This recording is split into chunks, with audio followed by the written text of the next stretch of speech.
Penyebar ranjau paku menjadi musuh bersama para pengendara motor di jalan raya. Aksi membahayakan orang lain ini rupanya belum juga hilang dari ibu kota. Siapa sebenarnya mereka dan apa untungnya melakukan tindakan nakal itu? Berikut kisahnya dalam Jejak Kasus Mencari Penebar Ranjau Paku.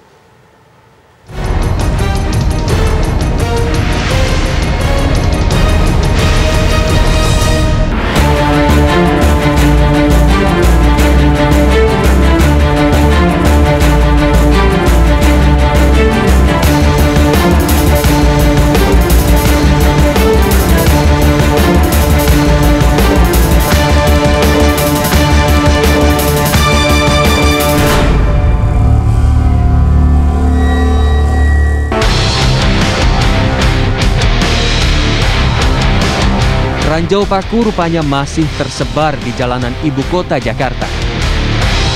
Seperti dalam video ini, di mana seorang pengendara menjaring paku dari lajur di Jalan Gatot Subroto, Jakarta Pusat. Dan ini hasilnya, ratusan paku berhasil diamankan. Dalam kondisi seperti ini, tak sedikit yang menjadi korban. Siapa lagi kalau bukan para pengendara motor? Ya kesal. Karena yang pernah saya alamin itu kan di Kolong Semang itu kan jauh dari tambal ban. Pas ada juga harganya mahal banget. Oh ya, merugikan banget ya buat apalagi kita pengguna jalan yang tiap hari di jalanan ya. Ya lumayan lah untuk keberadaan oknumnya sendiri sih harus yang diberantas itu.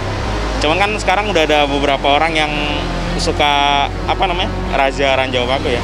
Cuman itu ya juga harus diperhatikan lagi. Oh pernah ngalamin. Tanggapannya tuh sangat merugikan juga Kak bagi kita para driver gitu. Ya selama ini sih kalau daerah timur alhamdulillah sudah terkendali, sudah tidak ada ranjau paku, udah jarang lah. Tapi kalau saya ada di daerah utara itu sangat banyak lah, masih banyak ranjau-ranjau paku. Ya keinginannya sih supaya bisa diberantas lah gitu para oknum-oknum yang tidak bertanggung jawab.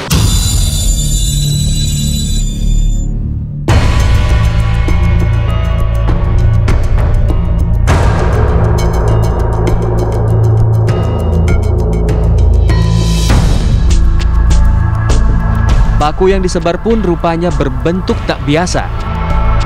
Ada yang berbentuk paku kecil hingga bergerigi. Namun rupanya tak hanya paku, potongan kerangka payung pun mereka sebar. Lalu siapa para penyebar paku di jalan raya? Dan apa keuntungan dari aksi nakal ini? Anda sebagai cyber ranjau paku, kabarnya sudah menemukan bagaimanakah modus pelaku dari ranjau paku tersebut. Nah, apa sih buktinya? Saya waktu kemarin patroli, kebetulan itu menemukan bungkusan yang ternyata itu memang isinya itu ranjau jari-jari payung yang sengaja ditebar oleh oknum yang tidak bertanggung jawab.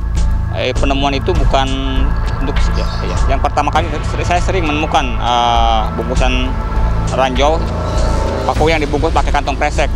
Ditemukannya di mana tuh ranjau-ranjau paku tersebut? Waktu kemarin yang masih utuh itu saya menemukannya di sekitaran daerah Semanggi, Jalan Gatot Subroto, Semanggi mengarah Pancoran. Sering nggak sih Pak menemukan modus-modus seperti ini sebelumnya? Sudah beberapa kali saya menemukan bungkusan atau kantong kresek yang isinya paku. Dan kebetulan waktu kemarin itu masih utuh, itu baru dilempar sama pelaku, jadi belum terlindas kendaraan. Dari kantong kresek itu masih utuh, belum pecah. Biasanya menemukan itu sebagian udah terlindas kendaraan, jadi udah pecah kantong kreseknya. Nah, kira-kira siapa sih Pak yang terduga jadi oknum dari para penyebar paku yang selama ini sering Bapak temui di lapangan? Diduga kuat ini. Memang banyaknya ranjau di jalanan, baik ranjau paku maupun ranjau jari-jari payung, memang ada kaitannya dengan oknum tambal ban nakal ya. Tetapi tidak semua tambal ban nakal, masih ada juga tambal ban yang jujur. Tetapi di mana titik rawan ranjau di jalanan seperti Jalan Gatot Subroto, itu memang ada oknum yang sengaja untuk menebar ranjau jari-jari payung tersebut.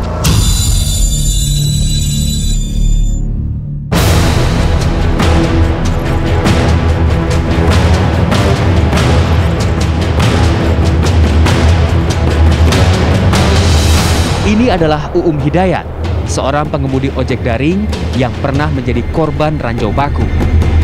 Kesal sudah pasti saat ban motornya mendadak kempis di tengah jalan. Tapi marah bukanlah cara yang dipilih Uum. Ia justru mendedikasikan waktunya untuk memberantas sebaran paku di jalanan Jakarta. Peralatannya pun sederhana. Uum hanya menggunakan besi berani untuk menarik paku yang tersamar dengan warna aspal jalanan. Dan inilah hasilnya. Ini adalah ranjau paku yang didapatkan dari Jalan MT Haryono menuju ke arah Cawang, Jakarta. Dan saat ini saya sudah bersama dengan relawan pencari ranjau paku, Pak Uum Hidayat. Pak Uum, bagaimana ini pendapatan ataupun berapa jumlah paku yang didapatkan pada hari ini? Ini yang hari ini doang Kak, dapat segini. Yang pagi udah dikondisikan, ini dapat yang barusan. Jalan MT Haryono pas keluar pom bensin. Nih Pak Uum, untuk menjadi relawan ini, apakah tidak mengganggu rutinitas dari Pak Uum sendiri sebagai driver online? Oh tidak sih, saya mengisi ranjau paku dikala kalau orderan tidak ada Kak. Jadi kalau orderan nggak ada, saya pengisian ranjau paku. Gitu. Nah, ini juga Pak Uum, kalau kita lihat lagi bahwa untuk para Uum kan sebagai relawan ya, pencari ranjau paku. Nah ini biasanya ada timnya lagi nggak sih atau Pak Uum sendiri? Ada sih, kalau itu tim Saber, dari Saber juga ada. Saya kebanyakan sih saya sendiri. Pak Uum kenapa sih mau gitu mencari ranjau paku ini gitu kan sepanjang jalan, padahal kan tidak dibayar begitu, dan ini juga mengganggu aktivitas sebagai pekerjaan Pak Uum sendiri sebagai driver online gitu. Saya dulu juga pernah ngerasain kena ranjau terus tiap hari waktu saya ngojek. Jadi saya inisiatif untuk ngambil ini ranjau tiap hari. Baik. Terima kasih banyak Pak Uum atas informasi dan waktunya. Ya pemirsa, itulah sedikit perbincangan kami dengan Pak Uum Hidayat selaku relawan pencari ranjau paku. Dari Jakarta, Denny Swastika, Adi Hartanto, TV One mengabarkan.